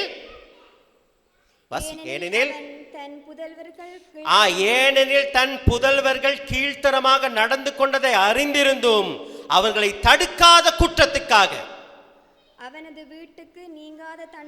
அவர் வீட்டுக்கு நீங்காத தண்டனை தீர்ப்பு கொடு. பாருங்க பிரியமான பிள்ளைகளே, பிள்ளைகளை ஏதாவது தவறு செய்தா அவர்களை தட்டி கேட்கிற தைரியம் வேண்டும். அப்பாவுக்கு அம்மாவுக்கு யாராவது உங்க பிள்ளைகளை குறை சொன்னா அவர்களுக்கு சரியான பாதையை காட்ட உங்களுக்கு பார்வை தெரிய வேண்டும், உங்களுக்கு பாதை தெரிய வேண்டும். அந்த பார்வையும் பாதையும் கொடுப்பது பரிசுத்த ஆவியானவர். ஒரு அப்பா கிட்ட பரிசுத்த ஆவியானவர் இல்லைன்னா, ஒரு அம்மா கிட்ட பரிசுத்த ஆவியானவர் இல்லைன்னா குடும்பத்தை வழி நடத்த முடியாது. நீங்க அதிகமாக பரிசுத்த ஆவியானவருக்கு ஜெபம் செய்ய வேண்டும். ஒரு தாயாக, ஒரு தந்தையாக அதிகமாக பரிசுத்த ஆவியானவருக்கு ஜெபம் செய்ய வேண்டும். இல்லைன்னு சொன்னா பிள்ளைகள் எல்லாம் தீய வழிக்கு போயிரும். பிரியமான பிள்ளைகளை, இல்லையா? இந்த உலகம் தீயதை கொடுத்து கொண்டே இருக்குது. இப்ப இங்க இருக்கிற இளைஞர் யுவதிகளை யாராவது காலையில் எந்திரிச்சு நீங்க என்ன ஜெபம் சொல்றீங்க? ஆண்டவர் முன்னுக்கு காலையில் எந்திரிச்சு இங்க இருக்கிற இளைஞர் யுவதிகிட்ட கேட்குறேன், என்ன ஜெபம் செய்வீங்க? பிதாசுதன் பரிசுத்தாவே, ஆண்டவரே நான் போகிற இடத்துல யாரையாவது ஒரு பொண்ணை பார்க்கணும், கையை பிடிச்சி இழுக்கணும் ஆண்டவரே, அவளை ரேப் பண்ணணும் ஆண்டவரே, எனக்கு உதவி செய்யும். அப்படியே ஜெபிக்கிறோம் பிள்ளைங்க? அப்படியே ஜெபிக்கிறீங்க? இல்லை, ஆண்டவரே நான் வேலைக்கு போகிறேன், நான் கிளாஸுக்கு போகிறேன், எவனையாவது ஒரு பொடியனை பார்க்கணும், அவனை ஏமாற்றணும், அவனோடு நான் தீய விதத்தில் உறவு கொள்ளணும் ஆண்டவரே, அப்படியே ஜெபிக்கிறீங்க? இல்லை, பிள்ளைகள்லாம் நல்ல விதத்தில் தான் ஜெபிச்சுட்டு போகுது, அப்படித்தானே?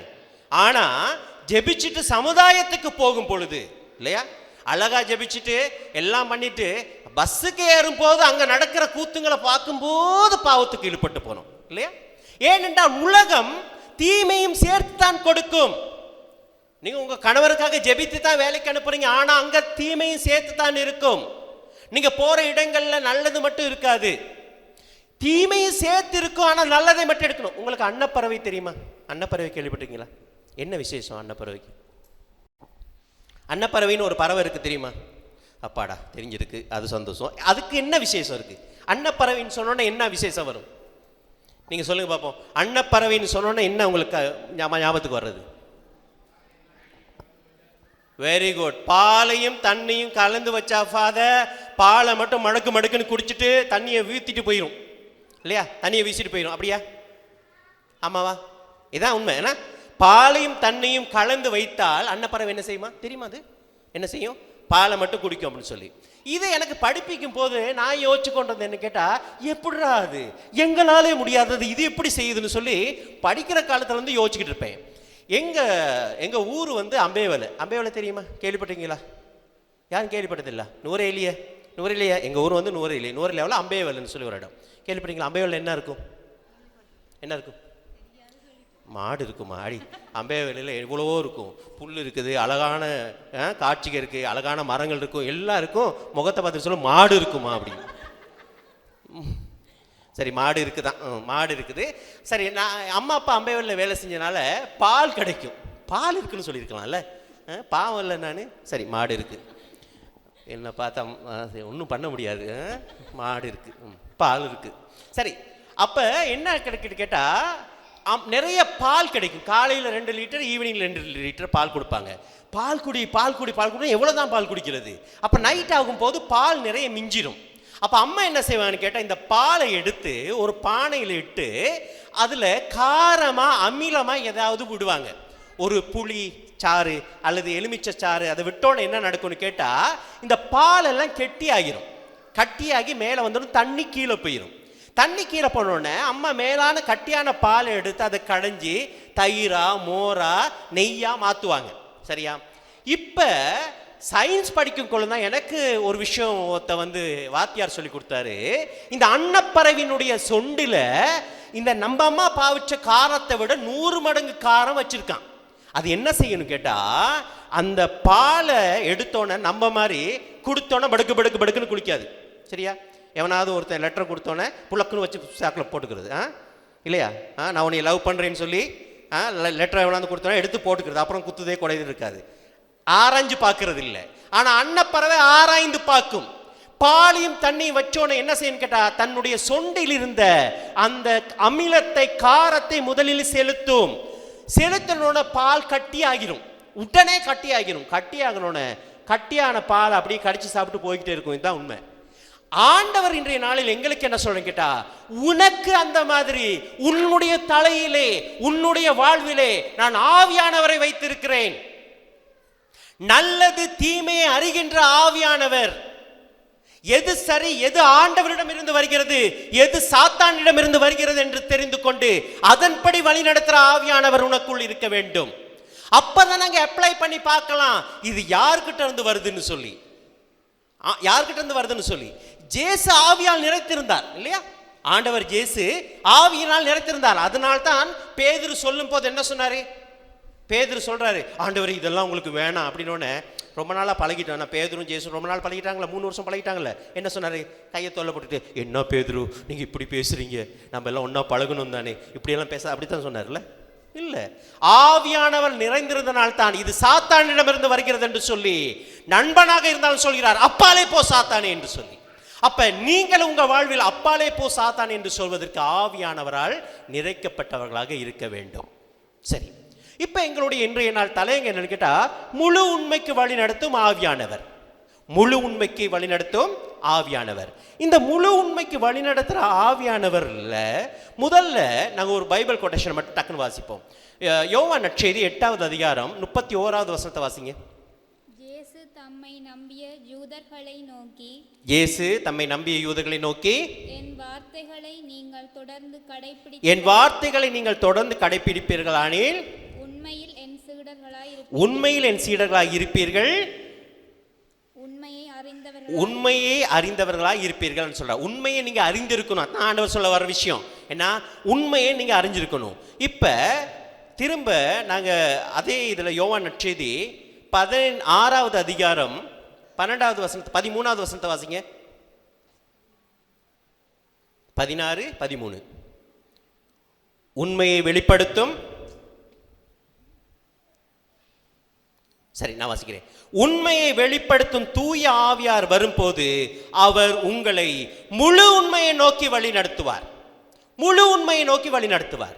அப்படின்னா ஆண்டவர் சொல்றாரு, ஆவியானவர் இருந்தார் தான் அப்பா உங்களை முழு உண்மையை நோக்கி வழி நடத்த முடியும், இல்லைன்னா வழி நடத்தப்பட மாட்டீங்கன்னு. அப்ப எங்களுக்கு முழு உண்மை தெரியாதா? அரைவாசி உண்மை தான் தெரியுமா இல்லையா? முழு உண்மை எங்களுக்கு தெரியாதா? உங்களுக்கு ஒரு சிம்பிளா ஒரு சின்ன விஷயத்த, சின்ன கதையை மட்டும் சொல்றேன். உங்களை எத்தனை பேருக்கு தானியலை தெரியும்? கை உசுங்க. தானியலை தெரிந்தவங்க கை உசுங்க. சரி, தானியல்னோடனே என்ன ஞாபகத்துக்கு வருதுமா உனக்கு? தானியல்னோடனே ஒரு விஷயம் ஞாபகத்துக்கு வரணும் எங்கள் எல்லாருக்கும். என்ன சொல்லு, சும்மா சொல்லு, பரவாயில்ல, பிள்ளையா இருந்தால் சொல்ல, படிச்சுக்கொள்வோம் நம்ம. Very good, very good, very good, super super. சரியா, இன்றைக்கு இல்லை நாளையிலேருந்து நான் கேட்குறதுக்கு நீங்கள் பதில் சொன்னீங்கன்னா சரியா உங்களுக்கு நான் ஏதாவது பரிசு தருவேன். ஓகேயா? சரி, தானியல்னு சொல்லும் போது எங்களுக்கு ஞாபகத்துக்கு வருது சிங்கம் குகை. சரியா, நல்லா கவனிங்க. இப்போ உங்களுக்கு தெரியாத சில விஷயங்களை நான் சொல்கிறேன். தானியல் ஒரு சிங்கத்தின், என்ன, ஆண்டவரை நீ வணங்கக்கூடாதுன்னு சொன்னாங்க, ஆனால் ஆண்டவரை அவன் வணங்கினா, அதனால சிங்க குகையில் போடப்பட்டான். நம்மளுக்கெல்லாம் தெரியாத ஒரு விஷயங்கள் இருக்குதுன்னு கேட்டால், அதில் 12 சிங்கங்கள் இருக்குமா? சரியா, 12 சிங்கங்கள் இருக்குமா? அந்த சிங்கங்கள் 2 வாரம் சாப்பிடாதான். ஏனென்றால் போடப்பட்ட மனிதனுடைய எலும்பு கூட மிஞ்சக்கூடாதுங்கிறது அவங்களுடைய விருப்பம். அப்ப 12 சிங்கம் இருக்குது, 2 வாரம் சாப்பிடல, சுத்தி பெரிய ஒரு குகை, கத்தினாலும் கேட்காது, உதவிக்கு யாரும் இல்லை. இதெல்லாம் உண்மை. 12 சிங்கம் உண்மைதான்ப்பா, கத்தினாலும் கேட்காது, உண்மைதான். இது 2 வாரம் சாப்பிடல, இதெல்லாம் உண்மைதான். இது எல்லாம் அறவாசி உண்மை. இதெல்லாம் தானியலுக்கு தெரியும் உண்மை. ஆனால் தானியலுக்கு தெரிஞ்சதுன்னு கேட்டா இது எல்லாம் அறவாசி உண்மை. அப்ப முழு உண்மை என்னன்னு கேட்டா தானியல் அழகா சொல்றான் பாருங்க. 3:19 சொல்றாரு, இந்த சிங்கங்கள் என்னை சேதப்படுத்தாத வண்ணம் ஆண்டவர் தன் தூதரை அனுப்பி அதனுடைய வாய்களை கட்டி போடுவாருங்கிறதா முழு உண்மை. இந்த முழு உண்மை தானியலுக்கு எப்படின்னு தெரியும் கேட்டா, நீங்க தானியல் புத்தகம் 3:6 வாசிங்க. அங்க சொல்லப்படுகிறது அவன் ஆவியால் நிறைக்கப்பட்ட மனிதன் சொல்லி. அப்ப என்னன்னு கேட்டா, பல நேரங்கள் ஆண்டவரை விட்டு போறதுக்கு காரணம் என்ன கேட்டா, நம்மளுக்கு தெரிஞ்சது அறவாசி உண்மை. அறவாசி உண்மை என்ன? எனக்கு பொருளாதார கஷ்டம், உண்மைதான். என் பிள்ளைகள்லாம் கொலைப்படி பண்றாங்க, உண்மைதான். என்னுடைய வீட்டில் நிம்மதி இல்லை, உண்மைதான். எனக்கு பெரிய ஒரு கடன் தொல்லை இருக்கிறது, உண்மைதான். நான் பல ஆண்டுகளாக வெளிநாடு போறதுக்கு ஜெபிக்கிறேன், சரி வர மாட்டேங்குது, உண்மைதான். என்னுடைய வீடெல்லாம் அடமானத்தில் இருக்கிறது உண்மை. எனக்கு ஒரு சொந்தமாக வீடு கட்டிக்கொள்ள முடியல, உண்மை. என் பிள்ளைகள் படிப்பதை பற்றி, திருமண காரியங்களை பற்றி எனக்கு கவலையாக இருக்கிறது, உண்மை. இது எல்லாம் அறவாசி உண்மை, முழு உண்மை அல்ல. முழு உண்மை என்ன தெரியுமா? முழு உண்மை என்ன தெரியுமா? இந்த பிரச்சனைகளுக்குள்ளும், இந்த கஷ்டங்களுக்குள்ளும், இந்த கவலைகளுக்குள்ளும், இந்த வேதனைகளுக்குள்ளும் எங்களை காக்கிற ஆண்டவர் எங்களோடு இருக்கிறார் தான் முழு உண்மை. இந்த முழு உண்மையை காட்டுறது யாருன்னு கேட்டா ஆவியானவர். இந்த பரிசுத்த ஆவியானவர் இருந்தார், உங்களை முழு உண்மையை நோக்கி வழி நடத்துவார். முழு உண்மையை நீங்க தெரிஞ்சுக்கொள்ளணும். முழு உண்மைனா நான் தனியா இல்லப்பா, என்னோட ஆண்டவர் இருக்கிறாங்கிறத முழு உண்மை. சரியா? கடைசியா ஒரு விஷயத்தை சொல்லி நான் முடிக்கிறேன் இன்றைய நாள் தியானத்தை. நான் சின்ன ஃபாதராக இருக்கும் பொழுது, சரியா, இப்பயும் ரொம்ப பெரிய ஃபாதர்லாம் இல்லை, இப்பயும் சின்ன ஆளாக தான் இருக்குது. சரியா, நான் ரொம்ப சின்ன ஃபாதராக இருக்கும்போது நான் ஒரு எஸ்டேட்டில் இருந்தேன். எங்கன்னு கேட்டால் பதுளையில் மடுல்சிம்ங்கிற ஒரு கிராமம். சரியா, அங்கே பணி செஞ்சுக்கிட்டு இருக்கும்போது எங்கள் ஃபாதர் சொன்னார், நாங்கள் மொண்டசரி நடத்தினோம். சின்ன பிள்ளைகளை வச்சு மொண்டசரி நடத்தும் போது அந்த பிள்ளைகளை எடுத்துக்கொண்டு டூர் ஒன்று கூட்டிகிட்டு போக சொன்னார். அப்போ பிள்ளைகளை கூட்டிகிட்டு போகும் பொழுது உங்களுக்கு தெரியும், சின்ன பிள்ளைகளுக்கு ஏதாவது கொடுத்துட்டா அதை எடுத்து காமிக்கும். கவனிச்சிருக்கீங்களா? இங்கே பாரு எங்கள் அப்பா 100 ரூபா கொடுத்தாரு, இங்கே பாரு எங்கள் அப்பா 200 ரூபா கொடுத்தாருன்னு சொல்லி எடுத்து எல்லாம் காமிக்கும். இப்படியே முன்னுக்கு பிள்ளைகள்லாம் போகுது. 2 டீச்சர், ஒரே ஒரு அப்பா மட்டும் வந்திருந்தார். எங்களுக்கு சப்போர்ட்டுக்கு ஒரு அப்பா வந்திருந்தார். இந்த பிள்ளைகள்லாம் முன்னுக்கு போய் கொண்டிருக்குது. எல்லா பிள்ளைகளும் அவங்களுக்கு இருந்ததை எடுத்து காமிக்குது, இங்கே பாரு இங்கே பாருன்னு சொல்லி. ஒரே ஒரு சின்ன பையனுக்கிட்ட மட்டும் 10 ரூபா தான் இருந்துச்சு. சரியா, 10 ரூபா தான் இருந்துச்சு. இப்போ மற்ற பிள்ளைகள்லாம் பார்த்தா அந்த 10 ரூபா இருந்த பையனை வந்து நக்கல் பண்ணுறாங்க. இங்கே பாரு இவங்கிட்ட 10 ரூபா தான் இருக்கு, கிட்ட 10 ரூபா தரணும். அவனுக்கு பயங்கர கோவம். அந்த பொடியை வேற யாரும் இல்லை, என்னோட அப்பா ஒருத்தர் வந்தாருன்னு சொன்னல, அவருடைய மகன். சரியா, இப்படியே போய் கொண்டிருக்கும் போது அங்கனைக்கு போகிறாங்க. இப்போ எல்லாரும் நக்கல் பண்ணுறாங்க. இவனுக்கு முகம்லாம் செவந்து வருது. நான் நினைக்கிறேன் இப்போ பெரிய ஒரு சண்டை வரப்போகுது. இன்னைக்கு சண்டை வந்தால் உங்களுக்கு தெரியும், அங்கே கத்தி குத்துல தான் வந்து நிற்கும். எனக்கு இப்போ பதட்டமாக இருக்குது என்ன செய்யறதுன்னு சொல்லி நான் டீச்சர்கிட்ட கண்ணை காட்டுறேன், மெதுவாக அந்த பையனை எடுங்கிட்டுன்னு. அதுங்க பேன்னு முடிச்சுக்கிட்டு இருக்குது. நான் சொல்கிறது அதுக்கு புரியல, என்ன பண்ணுறதுனே தெரியல, பதட்டமாகிடுச்சு. கொஞ்சம் தூரம் போனோன்னே அவன் அந்த சின்ன பட்டா மற்றவங்கள பார்த்து ஒரே ஒரு வார்த்தை தான் சொன்னான். மற்ற பிள்ளைகள்லாம் பார்த்து ஒரே ஒரு விஷயத்த சொன்னான். எல்லாரும் அமைச்சு அடிச்சிட்டாங்க. என்ன வார்த்தைன்னு கேட்டால் அவன் சொன்னான், என்ன தெரியுமா சொன்னான்? என்னுடைய டெடா பின்னுக்கு வாரார். அவ்வளோதான், என்னுடைய டெடா பின்னுக்கு வாரார். எனக்கும் புரியலை. எல்லாரும் அமைஞ்சிட்டான், அவனும் அமைதி ஆகிட்டான். அப்படியே போகுது. லஞ்ச் டைமில் தான் அவனை கூப்பிட்டு கேட்கும்போது ஒரு விஷயம் என்ன தெரியுமா, ஒரு பெரிய ஒரு சத்தியத்தை அன்றைய நாள் அவனை எனக்கு புரிய வச்சான். அந்த சின்ன பட்டா என்ன தெரியுமா, ஏய் உனக்கிட்ட 1000 ரூபா இருக்கும், உனக்கிட்ட 500 ரூபா இருக்கும், உனக்கிட்ட 300 ரூபா இருக்கும். ஆனால் அந்த காசு ஏதாவது பொருள் வாங்கினா முடிஞ்சு போயிடும். அந்த பொருள் வாங்கினா முடிஞ்சு போயிடும். ஆனால் என்கிட்ட 10 ரூபா தான் இருக்கு. உண்மை, 10 ரூபா செலவழிச்சோன்னே நான் என்ன செய்வேன், அப்பா அப்படின்னு கையை நீட்டுவேன். எங்க அப்பா உங்க அப்பா மாதிரி இல்லை, எங்க அப்பா என் பின்னுக்கு வரார். நிச்சயமா அவர் பாக்கெட்ல நிறைய காசு இருக்கிறது எனக்கு தெரியும், அவர் எனக்கு தருவார். இதுதான் உண்மை. இந்த உண்மையை அவன் புரிந்திருந்தான். எனக்கு அருமையான பிள்ளைகளே, ஆண்டவர், நானும் நீங்களும் நேசிக்கிற ஆண்டவர் எங்களை விட்டு விட்டு போனவர் அல்ல, செத்து மடிந்து போனவர் அல்ல. எப்பொழுதும் எங்களோடு கூட இருக்கிற தெய்வம், வாழுகின்ற ஆண்டவர். அவர் எங்கள் தேவைகளை எப்பொழுதும் சந்திப்பார். இன்றைய நாளில் நாங்கள் அறவாசி உண்மையோடு வாழ்ந்து கொண்டிருக்கிறோம். எனக்குள்ள பண கஷ்டம் உண்மை அறவாசி, எனக்குள்ள குடும்ப கஷ்டம் உண்மை அறவாசி, எனக்குள்ள இந்த திருமண காரியங்கள் தடை எல்லாம் உண்மைதான் அறவாசி. ஆனால் முழு உண்மை என்ன தெரியுமா, நானும் நீங்களும் நேசிக்கிற இந்த அண்ட சராசரத்தை படைத்த ஆண்டவர் எங்களோடு கூட வருகிறார். எங்கள் தேவைகளின் போது அவர் எங்கள் தேவைகளை சந்திக்கிற நல்ல ஆண்டவர் எங்களோடு கூட வருவார். கைகளை உயர்த்தி சொல்லுவோம், ஹalleluya. சொல்லுங்களே, ஹalleluya. நன்றி இயேசுவே, நன்றி இயேசுவே, நன்றி இயேசுவே. பிரியமான பிள்ளைகளே, இந்த முழு உண்மைக்கு வழி நடத்துகின்ற ஆவியானவரை நாங்கள் பெற்றுக்கொண்டோம் சொன்னால் கவலைப்பட மாட்டோம், கண்ணீர் சிந்த மாட்டோம், எப்பொழுதும் ஜொலியாக இருப்போம். உண்மைதான், உண்மைதான். ஆனால் இது இல்லை முழு உண்மை. முழு உண்மைங்கிறது என் ஆண்டவர் என் கூடவே இருக்கிறார், என் கூடவே இருந்து எனக்கு தேவையானதை செய்கிறார். இதுதான் முழு உண்மை. இதை எனக்கு ஆவியானவர் புரிய வைப்பார். ஆவியானவர் வரும் பொழுது எல்லா விதத்திலும் எங்களை தூய்மையாக்கி முன்னோக்கி நகர செய்வார். இந்த ஆவியானுடைய வார்த்தை கேட்டு தொடர்ந்து நாங்கள் ஜெபிப்போம். ஆமேன். தந்தை, மகன், தூய ஆவியானுடைய பெயராலே ஆமேன். எங்களுடைய மன்றாட்டுக்களை இப்பொழுது நாங்கள் சமர்ப்பிப்போம்.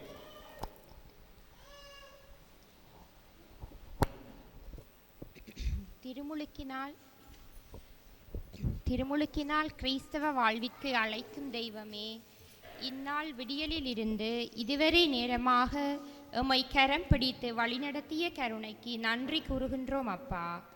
இப்பொழுதிலிருந்து பிரசன்னம் எம்மை தாங்கி வழிநடத்திடவும், இத்திருப்பலியின் விசேட மாண்பினால் நாம் அனைவரும் போஷிக்கப்படவும் அருள் புரிய வேண்டி இறைவா உம்மை மன்றாடுகின்றோம்.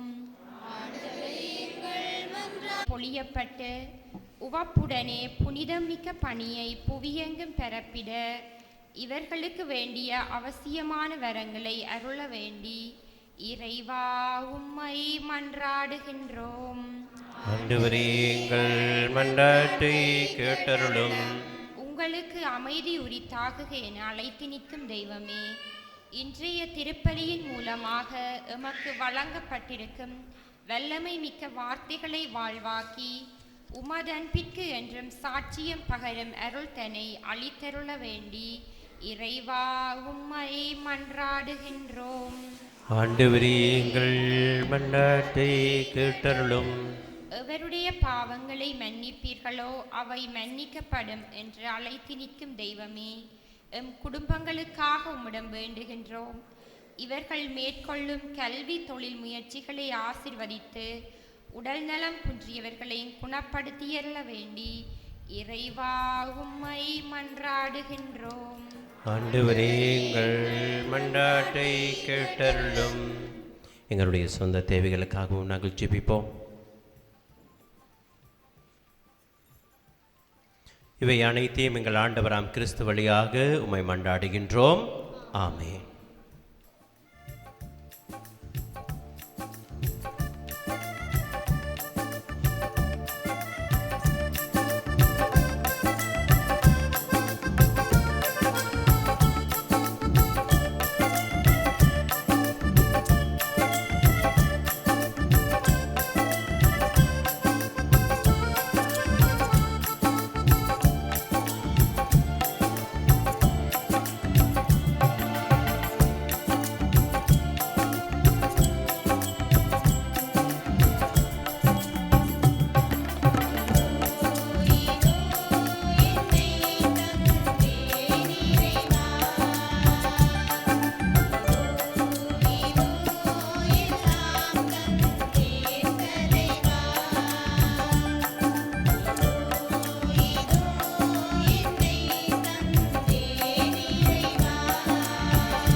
சகோதர சகோதரிகளை நானும் நீங்களும் சேர்ந்து ஒப்புக் கொடுக்கிற இப்பலி எல்லாம் வல்ல இறைவனுக்கு ஏற்றதாக இருக்கும்படி மன்றாடுங்கள். ஆண்டவர் தம் திருப்பேரின் புகழ்ச்சிக்காகவும் ஆட்சிக்காகவும் நமது நன்மைக்காகவும் புனித அனைத்து நலன்களுக்காகவும் உமது கையில் திருப்பலி ஏற்றுக்கொள்வாராக. ஆண்டவரே, திருமகனின் வாக்குறுதிக்கு ஏற்ப தூய ஆவியார் இப்பலியின் மறையுண்மைகளை எங்களுக்கு மிக தெளிவாக வெளிப்படுத்த உம்மை வேண்டுகின்றோம். இவ்வாறு அவரே எங்களை நிறை உண்மையை நோக்கி வழிநடத்துவாராக. எங்கள் ஆண்டவராம் கிறிஸ்து வழியாக உம்மை மன்றாடுகின்றோம். ஆண்டவர் உங்களோடு இருப்பாராக. இதயங்களை மேலே எழுப்புங்கள். நாம் இறைவனாகிய ஆண்டவருக்கு நன்றி கூறுவோம். ஆண்டவரே, தூயவரான தந்தையே, என்றும் வாழும் எல்லாமல்ல இறைவா, என்னால் எவ்விடத்தில் நாங்கள் உமக்கு நன்றி செலுத்துவது மெய்யாகவே தகுதி நீதியுமாகும், எங்கள் கடமையும் மீட்புக்குரிய செயலுமாகும். ஏனெனில் நீர் பாஸ்கா மறைப்பொருள் நிறைவு பெறும் திருமகனோடு உறவு கொள்வதால் உரிமை பேரான மக்களாக நீர் ஏற்றுக்கொண்டவர்களுக்கு தூய ஆவியானவரை வழங்குகின்றீர். திரு அவை பிறந்த நாளில் இருந்தே அதே ஆவியார் எல்லா மக்களுக்கும் இறை அறிவை ஊட்டுகின்றார். பல்வேறு மொழி பேசிய மக்களை ஒன்று சேர்த்து ஒரே நம்பிக்கையில் அவரே வழிநடத்துகின்றார். ஆகவே பாஸ்கா மகிழ்ச்சி பொங்க அனைத்துலக மனிதர் அனைவரோடும் நாங்களும் அக்களித்து ஆற்றல் மிக்கோரும் அதிகாரம் கொண்ட தூதர்களும் முதுமாட்சியை புகழ்ந்து பாடி முடிவின்றி சொல்வதாவது: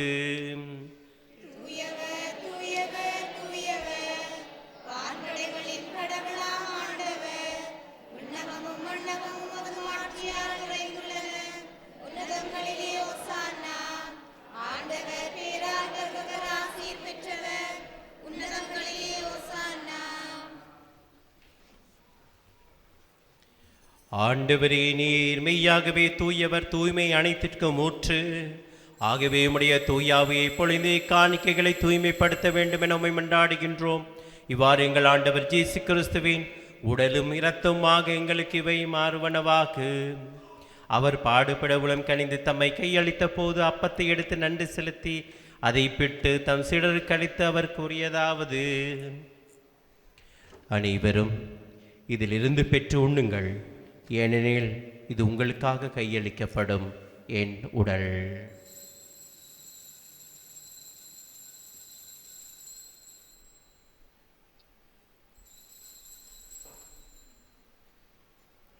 அவ்வண்ணமே இரவு விருந்தை அருந்திய பின் கிண்ணத்தையும் எடுத்து மீண்டும் நன்றி கூறி தம் சீடருக்கு அளித்து அவர் கூறியதாவது: அனைவரும் இதிலிருந்து பெற்று பருகுங்கள், ஏனெனில் இது புதிய நிலையான உடன்படிக்கைக்குரிய இரத்தத்தின் கிண்ணம்.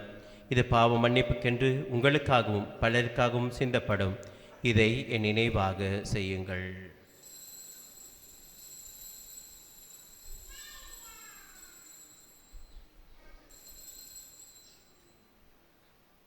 நம்பிக்கையின் மறைபொருள்.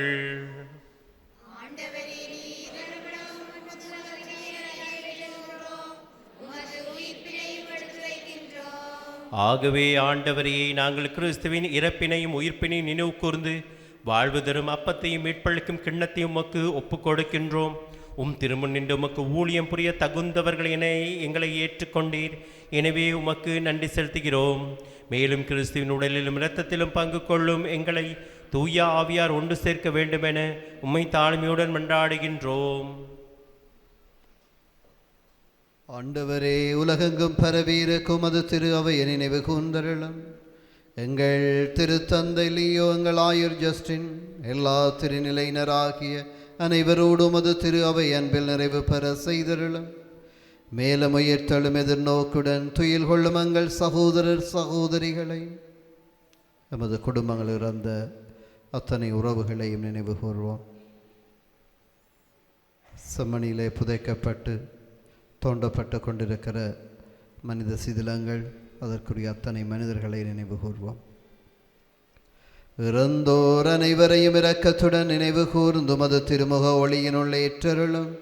எங்கள் அனைவர் மீதும் இரக்கமாயிரும். கடவுளின் கன்னித்தாயான புனித மரியா, அவருடைய கணவரான புனித ஜோசே, புனித திருத்தூதர்கள், இவ்வுலகில் உமக்குகந்தவராயிருந்தோராகிய புனிதர் அனைவருடனும் நாங்கள் நிலை வாழ்வில் பங்கு கொள்ளும் தகுதி பெற்று திருமகன் இயேசு கிறிஸ்து வழியாக உம்மை புகழ்ந்தேத்தும் வரமருள உம்மை மன்றாடுகின்றோம்.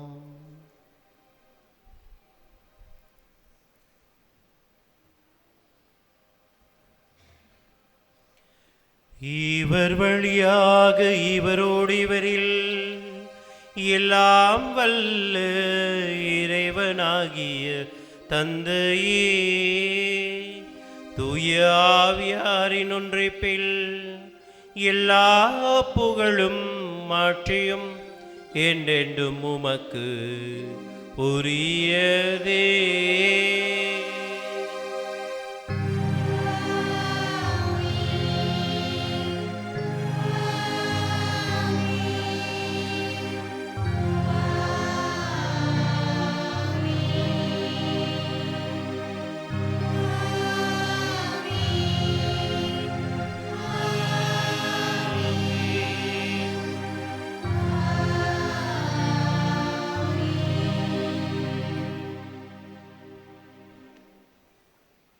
கடவுளை அப்பா என்று அழைக்க ஆண்டவர் எங்களுக்கு கற்றுத் தந்திருக்கிறார். நம்பிக்கையோடு நாங்கள் ஜெபம் செய்வோம். விண்ணுலகில் இருக்கிற உமது பெயர் தூயதென போற்ற பெறுக, உமது ஆட்சி வருக, உமது திருவிழம் விண்ணுலகில் நிறைவேறுவது போல மண்ணுலகிலும் நிறைவேறுக. எங்கள் அன்றாட உணவை இன்று எங்களுக்கு தாரும். எங்களுக்கு எதிராக குற்றம் செய்வோரை நாங்கள் மன்னிப்பது போல எங்கள் குற்றங்களை மன்னியும். எங்களை சோதனைக்கு உட்படுத்தாதேயும், தீமையிலிருந்து எங்களை விடுவித்தருளும். ஆண்டவரே, தீமை அனைத்திலிருந்து எங்களை விடுவித்து எங்கள் வாழ்நாளில் அமைதியை கனியுடன் அருளுமை மன்றாடுகின்றோம். உமது இரக்கத்தின் உதவியினால் நாங்கள் பாவத்திலிருந்து எப்போதும் விடுதலை பெற்று யாதொரு கலக்கமின்றி நலமாயிருப்போமாக. நாங்கள் எதிர்நோக்கி இருக்கும் பேரின்பத்திற்காகவும் எம் மீட்பராம் இயேசு கிறிஸ்து வருகைக்காகவும் காத்திருக்கின்றோம். ஆண்டவரே இயேசு கிறிஸ்துவே, அமைதியை உங்களுக்கு விட்டுச் செல்கிறேன், என் அமைதியை உங்களுக்கு அளிக்கின்றேன் என்றும் திருத்தூதர்களுக்கு மொழிந்தீரே. எங்கள் பாவங்களை பாராமல் உமது திரு அவையின் நம்பிக்கையை கண்ணோக்கி உமது திருவுளத்துக்கு ஏற்ப அதற்கு அமைதியும் ஒற்றுமையை அளித்தொள்வீராக என்று வாழ்ந்து ஆட்சி செய்கின்றவர் நீரே. ஆண்டவருடைய அமைதி உங்களோடு என்றும் இருப்பதாக.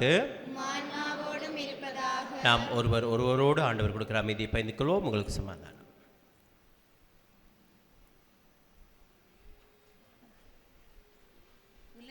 பாவங்களை போக்கும் இறைவனின் செம்மறியே, எங்கள் மேலிரக்கமாயிரும்.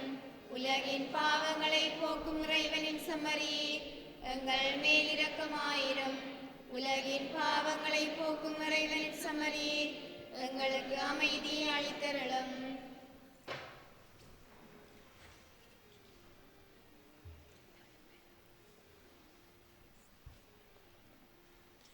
இதோ இறைவனுடைய செம்மறி, இதோ உலகின் பாவங்களை எல்லாம் போக்குகின்றவர். செம்மறின் விருந்துக்கு அழைக்க பெற்ற நாங்கள் அனைவரும் பேறு பெற்றவர்கள். ஆனால் ஒரு வார்த்தை மட்டும் சொல்லியிருடும், எனது ஆன்மா நலமடையும்.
இறைவனுக்கு நன்றி கூறி நாங்கள் மன்றாடுவோம்.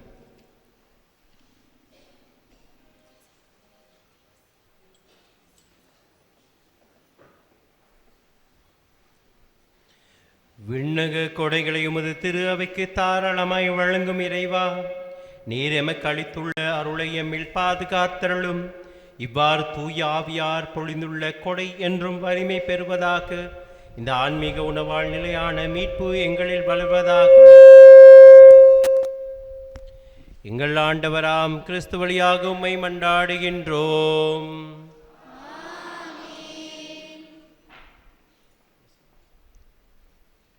ஆண்டவர் உங்களோடு இருப்பாராக. எல்லாம் வல்ல இறைவன் தந்தை, மகன், தூய ஆவி உங்கள் ஒவ்வொருவரையும் பாதுகாத்து ஆசீர்வதிப்பாராக. இறைவனுக்கு சாட்சிகளாக சென்று வாழுங்கள். திருப்பலி நிறைவேறிற்று.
ஜெபிப்போமாக. என்றென்றும் உள்ள எல்லாம் வல்ல இறைவா, திருத்துகளுக்கு முதல் மறை சாட்சியாக செந்நீர் சிந்தும் போற்றினை புனிதருக்கு அளித்தீரே. திரு அவை அவருடைய நம்பிக்கையை அறிக்கையினால் வலிமை பெறவும் அவருடைய பாதுகாவலர் தொடர்ந்து உதவி பெறவும் அருள் புரிவீராக. மோடு தூயாவின் ஒன்று பேர் கடவுளாய் என்று வாழ்ந்து ஆட்சிக்கின்ற அவர் வழியாக உம்மை மன்றாடுகின்றோ.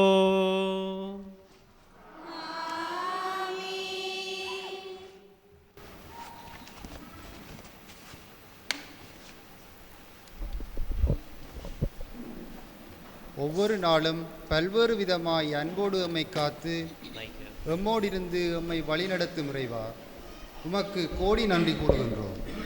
உம் தயவால் மலர்ந்துள்ள இந்நாளில் காலையிலிருந்து இதுவரை நேரமாக உம் பிரசன்னம் எம் கூடவே இருந்து நாம் முன்னெடுத்த செயற்பாடுகள் நல்ல விடயங்கள் அனைத்திலும் எம்மை தாங்கி வழிநடத்தியமைக்காகவும் நன்றி கூறுகின்றோம். இந்நாளில் சந்தித்த சகோதரங்கள் வழியாக நீர் எம்மோடு பேசிய தயவிற்கு உமக்கு நன்றி கூறுகின்றோம். விசேட விதமாக இந்த மாலை பொழுதிலே உமது கல்வாரி பணியில் பங்கு கொள்ளச் செய்து எம் ஆன்மாவை இறைவன் மீதான நம்பிக்கையில் ஆழப்படுத்திய தயவிற்கும் நன்றி கூறுகின்றோம். இறை தந்தையின் ஒளியிலே வாழ்வதற்கு எம் ஆன்மாவுக்கு தேவையான சக்தியை உம் திருமகனின் திருவுடல் திரு இரத்தம் வழியாக உமக்கு தந்து எம்மை போசித்தமைக்கும் உமக்கு நன்றி கூறுகின்றோம். நாம் எல்லோரும் உடல் களைத்து போய் ஓய்வெடுக்கின்ற இந்த இரா பொழுதை உம் பாதத்தில் ஒப்பு கொடுத்து உம் தயவால் மலர்கின்ற நாளைய பொழுது நல்ல பொழுதாக அமைய அருள் வேண்டி நிற்கின்றோம். உம் நல்ல பிதாவே ஆமே. மரியாயே தாயாரே, இந்த ராம் முழுவதும் எங்களை சடுதி மரணத்திலும் சாவான பாவத்திலும் சகல பொல்லாப்புகள் என்று காத்து கொள்ளும். மரியாயே எம் நல்ல தாயாரே, இந்த ராம் முழுவதும் எங்களை சடுதி மரணத்திலும் சாவான பாவத்திலும் சகல பொல்லாப்புகள் என்று காத்து கொள்ளும். மரியாயே எம் நல்ல தாயாரே, இந்த ராம் முழுவதும் எங்களை சடுதி மரணத்திலும் சாவான பாவத்திலும் சகல பொல்லாப்புகள் என்று காத்து கொள்ளும். தந்தை, மகன், தூய ஆவியாரின் பேராலே